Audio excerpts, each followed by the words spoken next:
یا D C ہے جو ایڈمنسٹریشن، ان کا کنٹرول جو ہے وہ صوبائی حکومت کے پاس ہے، لیکن ایف سی ہے اور دیگر ادارے، ان سب کا کنٹرول ظاہر وفاقی حکومت کے پاس ہے. تو ایک مکسچر ہے وہاں پر، چونکہ بارڈرنگ ہے لہٰذا دونوں کی ایکول ریسپانسبلٹی ہے کہ وہ اس معاملے کو ریزالو کرنے کے لیے اپنا کردار ادا کریں، جو بدقسمتی کے ساتھ نہیں کر پا رہے.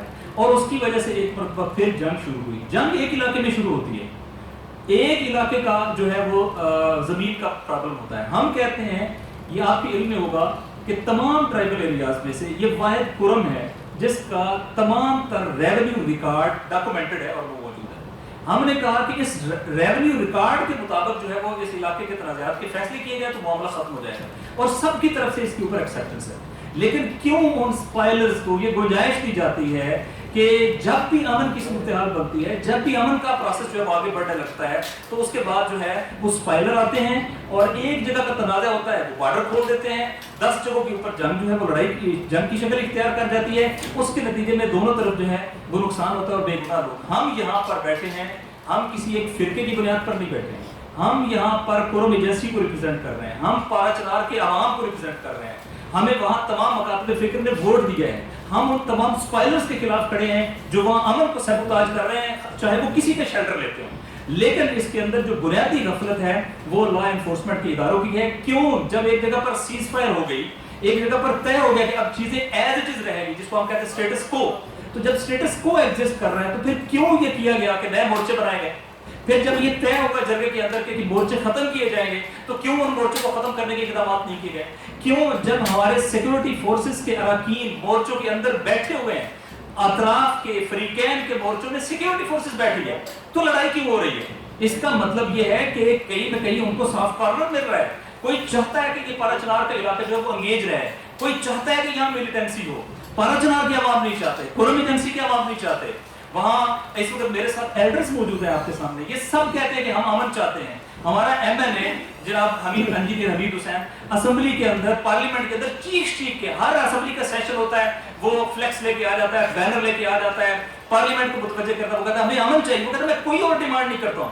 لیکن ایسا بے حس پارلیمنٹ ہو گیا ہے، 50 افراد وہاں مارے جاتے ہیں.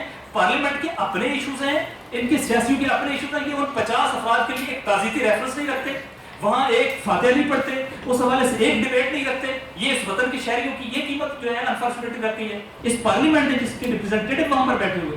اور پھر اس کے بعد اب دوبارہ ہم بار بار متوجہ کرتے ہیں، لیکن اس کے باوجود ابھی دوبارہ لڑائی شروع ہوئی ہے. لہٰذا واضح طور پہ پہلے مرحلے پر وفاق کے لا انفورسمنٹ کے ادارے انوالو ہیں.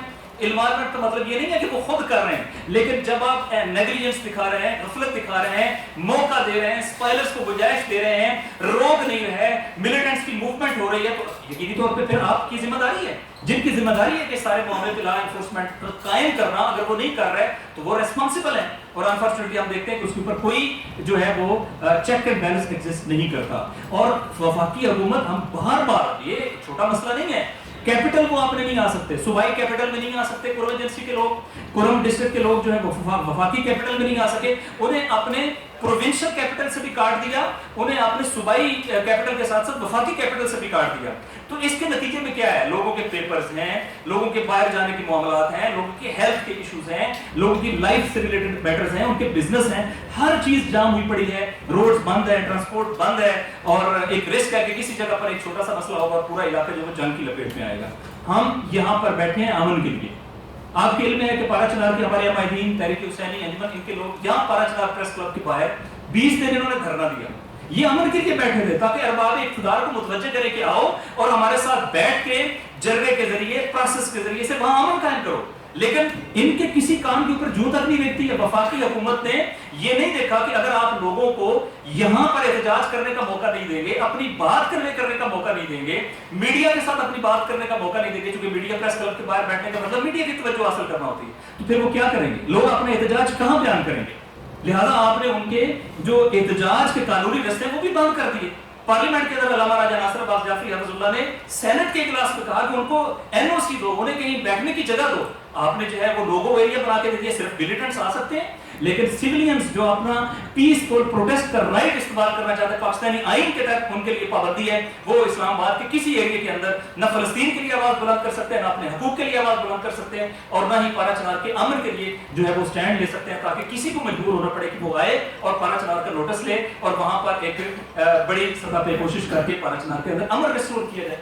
لہذا یہاں ہم اپنی بات کو کنکلوڈ کر رہے ہیں. آپ کا کوئی کوسچن ہوا تو پھر انشاءاللہ تعالیٰ وہ لے لیں گے. اس وقت جنگ کئی جگہوں کے اوپر لڑائی جو ہے وہ جنگ کی کیفیت میں ہے. کراس بارڈر انفلٹریشن ہے, سپائلرز موجود ہیں, بے گناہ لوگ مارے جا رہے ہیں, ریٹ آف دا اسٹیٹ نظر نہیں آ رہی. وہاں پر وفاقی حکومت اور ہماری ڈائریکٹ فوج وہ اس کی پریزنس بھی ہے, پورا برگیڈ ہے جو وہاں پہ بیٹھا ہوتا ہے. لہٰذا یہ ساری چیزیں اگر ہم دیکھیں تو بہت خطرناک سچویشن ہے. ایک ایسے وقت میں جب پاکستان کا صوبہ خیبر پختونخوا مینلی اور اس کے ساتھ ساتھ جو ہے وہ بلوچستان کے اندر ایک انریسٹ کی کیفیت ہے, آپ ایک ایسی چیز کو کہ جہاں فوری طور پہ امن قائم ہو سکتا ہے. یہ کتنا پرامن میں آپ کو بتاؤں, تمام ٹرائبل ایریاز میں یہ ٹرینڈ نہیں ہے, لیکن پورم کے ایریے کے اندر جو بہرحال ایک نارمل ایریاز کاؤنٹ ہوتے ہیں, ان کے اندر کوئی بندہ ویپن لے کے نہیں چلتا. آپ پورم کے اندر چلے جائیں, آپ کو کہیں وہاں پر ویپن جو ہے وہ اس طرح نظر نہیں آئے گا. پورم کے اندر کبھی لا انفورسمنٹ کے لیے تھریٹ نہیں ہوا, کبھی تاریخ کے اندر پورم میں لوگوں نے, عوام نے لا انفورسمنٹ کے اوپر اٹیک نہیں کیا, بلکہ یہ سب سے پروٹیکٹڈ ایریا کاؤنٹ ہوتا ہے. یہ ہے اس علاقے کی سویلین اور سویلائزڈ پاپولیشن جو پاکستان کے تمام کمپٹیشن کے امتحانوں میں اور اسی طریقے سے بورڈ کے امتحانوں میں ٹاپ کرنے والے لوگ ہیں, وہ پورم سے ہیں. یہ لوگ جو ایجوکیشن کے پیچھے ہیں, سب سے زیادہ ایجوکیشن کی شرح ہے. یہ لوگ جو پیسفل ایٹیٹیوڈ رکھتے ہیں, اس علاقے کو وفاقی حکومت کی طرف سے جو تحفہ دیا جا رہا ہے وہ ناامنی کا دیا جا رہا ہے, اور صوبائی حکومت بھی اس میں بے بس نظر آ رہی ہے, اور وہ بھی اپنا وہ رول پلے نہیں کر پا رہی, جس کی وجہ سے وہاں پر امن ریسٹور ہو سکتا ہے. ہم انشاءاللہ نے رابطہ کیا ہے, لیکن سب سے زیادہ جہاں پر ہمارے چلو صوبائی حکومت کہیں نہ کہیں ریسپانس دے رہی ہے, لیکن اس کی مینجمنٹ ان مینجمنٹ ہے. پچھلی جنگ سے اگر وہاں کی ایڈمنسٹریشن, صوبائی ایڈمنسٹریشن کی بات کر رہا ہوں, اگر وہ اپنا رول پلے کرتی کہ 50 جانیں بچائی جا سکتی تھی. ہر ایک کو پتا تھا کہ یہ جنگ ہونے والی ہے, ہر ایک کو پتا تھا کہ 3-4 سٹیپ لینے کے نتیجے میں یہ جنگ فوری طور پہ رک جائے گی, لیکن نہیں دی گئی. ان ایریاز کو کور نہیں کیا گیا, باہر سے ملیٹنٹس کی آمد کو نہیں روکا گیا. جہاں پر ایشو بن رہا ہے وہاں فوری طور پہ لا انفورسمنٹ نے ٹیک اوور کر کے جو ہے وہ متحرک گروہوں سے علاقہ خالی نہیں کروایا. اب اگر فوری طور پہ نہیں روکیں گے اور یہ اتنا بڑا سینکڑوں کلومیٹر کا, مربع کلومیٹر کا یہ ایریا یہ وار زون بنا رہے گا, تو پاکستان کی شہری کہاں جائیں گے؟